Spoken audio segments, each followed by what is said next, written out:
Salut tout le monde, j'espère que vous êtes en forme. Aujourd'hui, je voulais faire la vidéo de l'update mensuel numéro 6, donc en fait, mon aventure entrepreneuriale numéro 6. La dernière fois, j'avais dit numéro 6, mais en fait, c'était la numéro 5 sur YouTube. Donc là, en fait, c'est bien le 6e mois, la 6e vidéo de l'update mensuel. Et je voulais du coup vous parler un petit peu de ce qui s'est passé pendant notre mois de novembre 2024. Du coup, si vous ne savez pas encore qui je suis, si vous ne me suivez pas encore, mon nom c'est Basel Kamel, je suis le fondateur de LBL Agency SARL et en fait, ce qu'on fait, c'est qu'on aide les petites PME à exploser leur chiffre d'affaires grâce à nos méthodes de marketing digital. D'ailleurs, si vous voulez travailler avec nous, vous avez un lien dans la description dans lequel vous allez pouvoir booker un meeting avec moi et dans lequel on pourra regarder ensemble comment est-ce qu'on peut potentiellement vous aider. Alors, depuis le mois passé, en fait, ce que j'ai l'habitude de faire, maintenant ce que je vais faire, c'est que je vais faire comme LinkedIn, je vais vous mettre une petite citation qui décrit le mois. Donc là, c'est les défis sont les opportunités qui se présentent sous une forme déguisée de Richard Branson. Pourquoi est-ce que j'ai choisi cette citation? En fait, c'est extrêmement simple.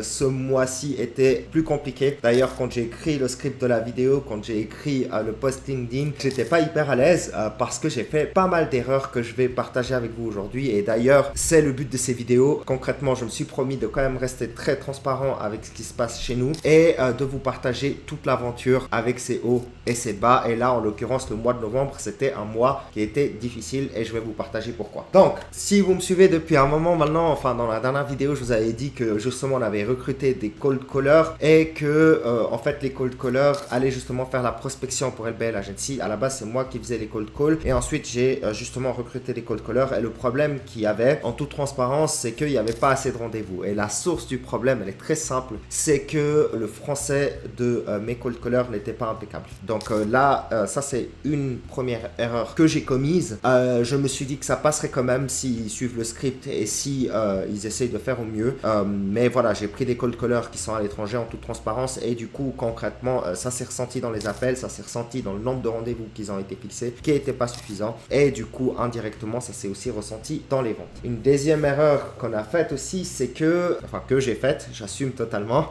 c'est que on a prospecté les salles d'arts martiaux en France pendant un moment. Et les salles d'arts martiaux en France, le problème, donc on avait déjà peu de rendez-vous, mais en plus les rendez-vous que j'avais, c'était des salles d'arts martiaux en France et en fait leur LTV, donc la valeur client d'une des salles d'arts martiaux en France, en fait elle tourne autour de 100 à 150 euros par an. Des fois c'est un petit peu plus, mais la LTV, donc la lifetime value d'un client, d'un abonné, est très très basse. Donc du coup c'est très difficile d'avoir des pubs qui sont rentables pour les salles d'arts martiaux. Donc globalement en France, globalement en fait j'ai abandonné l'idée en fait de faire des pubs pour les salles d'arts martiaux en France parce que ça va être très très difficile d'être rentable pour eux étant donné qu'ils ont une LTV qui est quand même relativement basse. Il va falloir un gros volume de nouvelles personnes inscrites pour qu'ils soient rentables et du coup en fait ça valait pas la peine. Ça valait pas la peine de commencer des campagnes pour eux étant donné que ça a quand même un prix et qu'il va falloir un gros volume.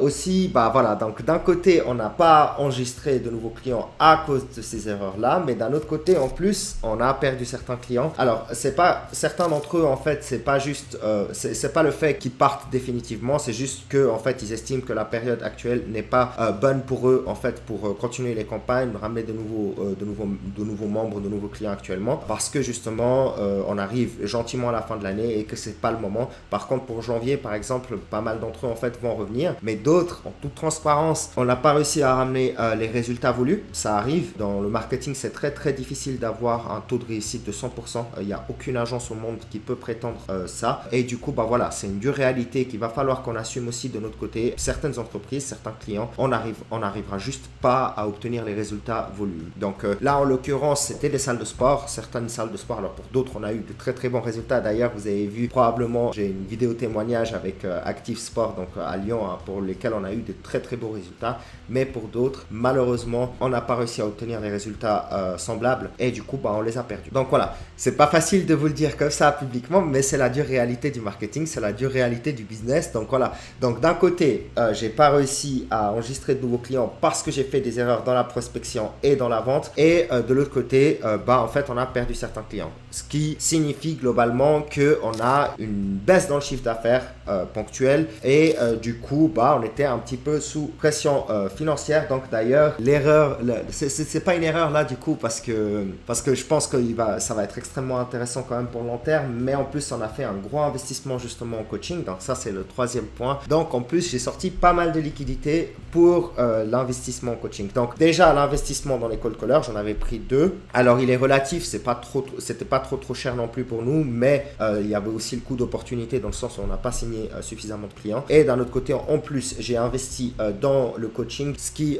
nous a fait sortir. Donc le coaching, j'ai investi dedans en octobre, mais en fait c'est des mensualités pendant 3-4 mois dans lequel en fait nous on paye mensuellement et puis après en fait on n'aura plus besoin de payer et puis le coaching il dure plus ou moins sur 6 mois. Mais bref, en octobre, j'ai pris la décision justement parce que le mois d'octobre était vraiment un bon mois. J'ai pris la décision en fait d'investir dans du coaching, ce qui est un gros investissement pour nous. Et de l'autre côté, on a eu peu de rentrées. On a gardé évidemment un certain nombre de clients, c'est pour ça qu'on survit encore. On a eu peu de rentrées et en même temps, on a perdu certains clients. Donc, vous imaginez bien, c'est un entonnoir en fait.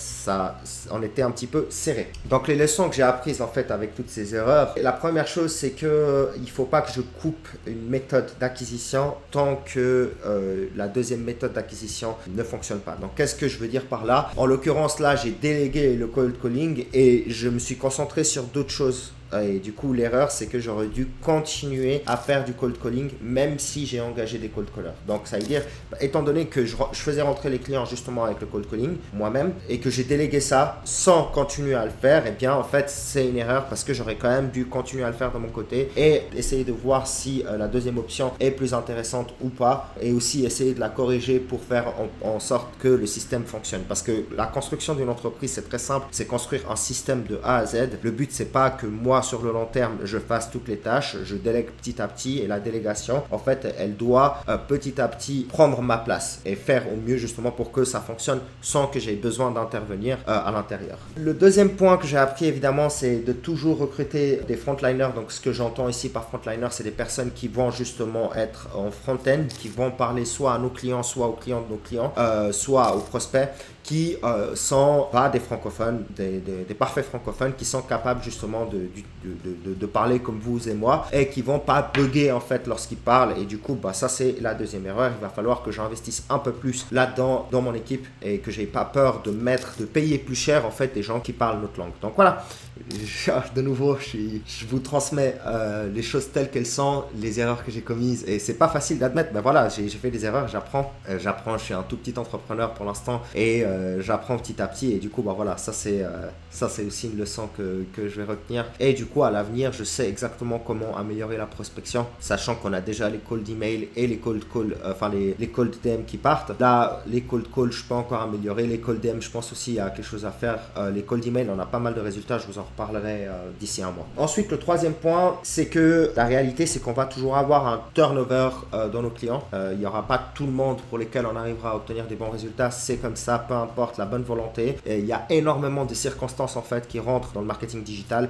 Ça va dépendre de leur localisation, ça va dépendre de la LTV, donc la valeur client, ça va dépendre de leur capacité à vendre ou pas. Il y a plein de choses qui vont rentrer en jeu et du coup, il faut accepter que on n'aura pas un taux de réussite de 100%. Et donc, si on n'a pas un taux de réussite de 100%, il faut que je fasse toujours attention, que je prévois qu'il y a toujours certains clients qui vont pas rester sur le long terme et du coup, il va falloir anticiper ça sur le long terme aussi. Donc, de nouveau, une autre leçon. Et la quatrième leçon, c'est avant d'investir, fais des réserves. Donc là, en toute transparence, les coûts que ces erreurs ont engendrés étaient quand même relativement importants. Et du coup, la leçon que je retiens, c'est que avant de réinvestir dans un nouveau projet, investir dans quelque chose qui pourrait nous apporter gros. Donc de toute façon, vous savez, dans l'entrepreneuriat, en tout cas ce que moi je vois, c'est que c'est un certain nombre de paris qu'on fait en fait. On parie sur certaines choses, on les teste, on essaye et on regarde si on a un retour ou pas. Globalement, c'est ça. Donc, on construit des systèmes, on parie sur des nouvelles choses, on met les ressources là où on pense que ça va nous apporter le plus gros retour et on regarde les résultats en retour. Et du coup, concrètement, là justement, j'ai fait un pari parce qu'on avait un très bon mois en octobre. On a vraiment, financièrement, on était vraiment pas mal. Et du coup, avant de faire des réserves, j'ai fait ce pari et du coup, la prochaine fois, ce que je vais faire, c'est que je vais effectivement remplir les caisses avant d'investir gros. Pour l'instant, on est encore là, on continue. Donc du coup, voilà, et de toute façon, au pire des cas, on peut encore faire une injection de capital et on peut continuer l'aventure parce que de toute façon, on est une entreprise de service et une entreprise de service qui est intéressant, surtout si vous avez déjà un marché, c'est le fait qu'en fait, on peut que s'améliorer avec le temps. Donc, plus on fait, plus on s'améliore et plus en fait l'entreprise va s'améliorer avec le temps et réussir à obtenir des meilleurs résultats et augmenter sa clientèle. Donc, globalement, en fait, tant qu'on n'abandonne pas dans une entreprise de service, on peut que réussir. Ça, c'est ma philosophie dans l'histoire. On n'est pas une start-up. Une start-up, elle essaye de venir avec une nouvelle technologie et de l'implémenter en fait dans le quotidien des personnes, alors que là, nous, on reprend ce qui a déjà été fait, on n'a pas réinventé la roue et on essaye justement de servir les entreprises au mieux. Et donc du coup, bah voilà, ce que je retiens, c'est qu'on continue. On continue à se battre et il faut juste que je corrige mes erreurs et je corrige le système. Aussi par rapport aux résultats moyens qu'on a obtenus pour ces clients, moi ce que je retiens aussi, c'est que bah, y a des choses qu'on peut améliorer.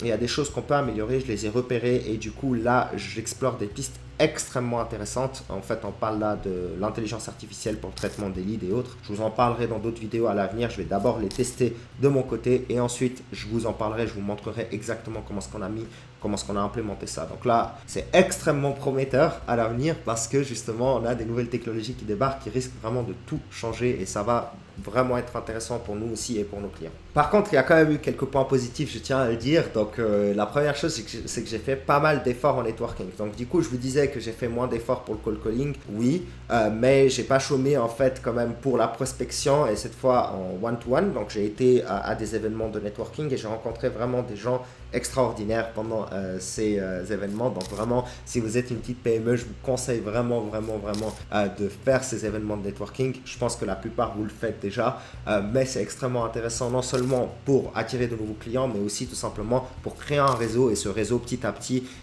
en fait, il vous développe et il vous permet de découvrir de nouvelles horizons. Et d'ailleurs, on a des très grosses opportunités qui arrivent dans les prochains mois. Je vous en parle et ce mois-ci aussi, je vous en parlerai l'année prochaine en 2025. Donc, LBL en quelques chiffres, donc ça j'ai aussi l'habitude de le faire. Bon, du coup, on travaille actuellement avec 12 clients.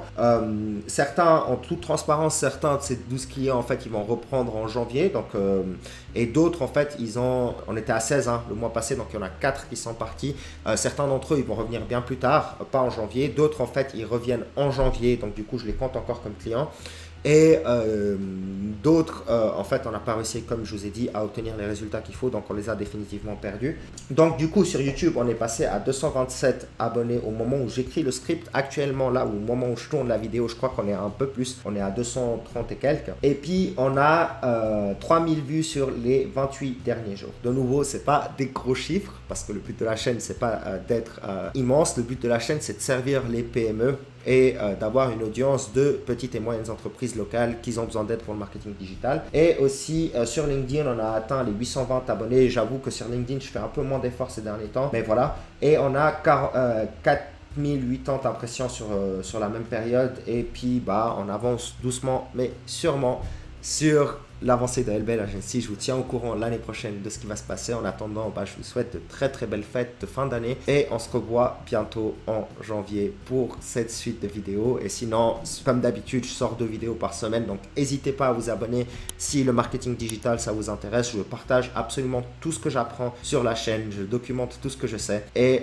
comme ça va vous permettre d'implémenter les choses de votre côté si vous en avez envie ou si vous en avez besoin. Si vous voulez pas faire l'implémentation vous-même, vous pouvez évidemment venir travailler avec nous. Vous avez le lien dans la description. On peut vous aider si vous êtes une petite PME et que vous avez besoin de développer en fait votre chiffre d'affaires grâce à des méthodes de marketing digital. Eh bien, je vous invite franchement à cliquer dans le lien en dessous. On pourra avoir une petite discussion, voir un petit peu vos besoins et voir comment est-ce qu'on peut vous aider. Allez, c'était Basel. À tout bientôt.